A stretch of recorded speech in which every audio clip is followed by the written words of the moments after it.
took the kids. They followed me out to the fellowship hall, and then we went into the kitchen and we ate most of the snacks. I'm sorry. Not much left for you guys, but it was fun. If you had to summarize your life in 6 words, what would they be? This was a question posed by an online magazine a few years ago, as well as on NPR and also the Oprah Show. Not that I watch a lot of the Oprah Show, but your life in 6 words. That's a challenge. Here are some 6-word descriptions. Took risks, found passion, followed dream. Another 6-word description. 1 tooth, 1 cavity, life's cruel. Met wife at her bachelorette party. 6 words. The psychic said I'd be richer. 6 words. Might as well eat that cookie. This is by a 60-year-old woman. 6 words. Still fit into high school earrings. I guess you could apply this 6-word storytelling to Bible characters, I got to think. For example, Jonah. Yikes, storm, overboard, whale, regurgitated, yes. Or Moses, burning bush, stone tablets, Charlton Heston. The prodigal son. Bad, sad, glad, dad glad, brother mad. Or perhaps to Andrew and Peter in our gospel. Fishing boat, Jesus spoke, changed world. What would your 6-word story be? It sort of forces us to reflect upon what's important. How would you describe your life in 6 words? I challenge you to give it a try. Post it on the St. Mark's Church Forum Facebook page. There are already some on there. Jesus grew up in Nazareth, a small town with friends and familiar hangouts, ice cream parlor, pool hall. People recognized him and they called him by name. So it's a bit of a surprise when we read in the gospel that when it came time for him to start his ministry, he didn't go to Nazareth. He didn't begin there, where everybody knows your name. Nor did he go to Jerusalem, the center of religious culture, where the temple stood with all its familiar rituals and prayers and liturgies. But Jesus went to a faraway place on the north coast of the Sea of Galilee called Capernaum, where he chose his first followers. They were not scholars or priests or intellectuals or aristocracy.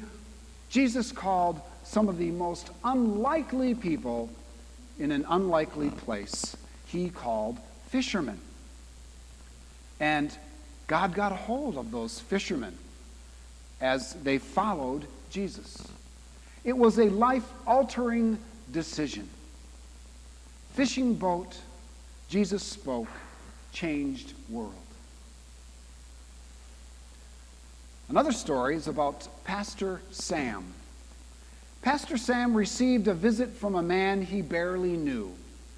He was a prominent CEO of a business in the same city that Sam served at the church. He had seen the man once or twice at a couple of civic events, but he didn't really know him, One day, this man just showed up at Pastor Sam's office, and he sat down in his genuine imitation leather chair in front of Sam's desk, and he held a cassette tape. You remember cassette tapes? Remember cassette players? You had to push both buttons to record something. And so he held a cassette tape. I've come to see you because there's no one else to tell. the businessman said. "I want to be a Christian, but in my world, that's like saying you're crazy. Last night, I made this tape, and it says what I want to say. There's no one else I can give it to. There's no one else I can tell. So I thought of you." And the businessman handed over the tape to Pastor Sam. And then he left. For that man, handing over the tape to that pastor was as momentous as when Peter and Andrew set down their nets to follow Jesus. "Follow me, and I will make you a fisher of people." Now there's a sales pitch. They dropped their nets and followed him, which is surprising because Jesus hadn't even done any miracles yet. Maybe he was just so charismatic that they just couldn't say no. Or maybe they felt stuck and they wanted to see the world, and they knew that Jesus was offering that opportunity. Or maybe with just a few words, the fishermen realized Jesus knew something about them. He knows who I really am, what I feel inside, what I'm capable of. In other words, Jesus knows the truth. He is the truth for them and for others like me and like you. They were fishermen. And you know what Confucius said? "Give a man a fish, and he'll eat for a meal. But teach him how to fish, and he'll sit in a boat and drink beer all day." Something like that, anyway. Well, these guys didn't fish like that. They were tough, and they were self-reliant, and they were good at their job men. And Jesus will take their skills as fishermen, their patience, their observation, their strength to haul nets, their reverence for nature, their courage to weather storms, and he will use them for good. This is what God does, using ordinary people to do extraordinary things for good. Just like God uses your skills and your strengths and your gifts and your struggles and experiences and even your failures to help others to change the world. God doesn't waste anything. Not 1 second of your life is thrown away. All of your life is part of your life with God. The call is there. Our job is to answer the invitation to follow him.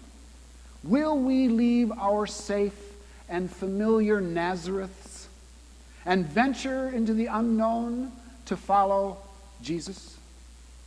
Will we stay in our Jerusalems, worshiping in this beautiful church every Sunday, which is good? Or will we realize there's something more to God's call?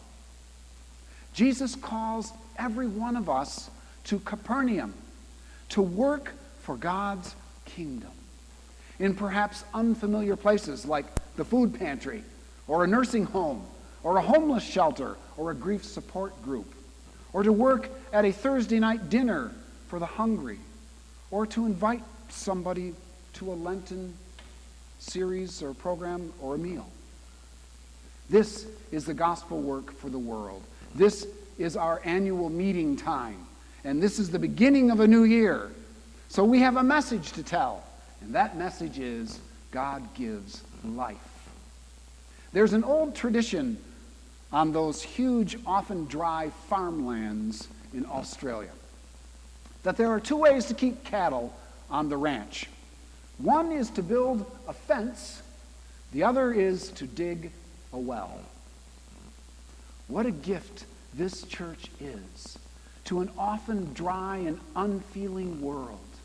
No fences to keep people out, just the life-giving waters of Jesus, drawing others to his beauty, his truth, and his goodness.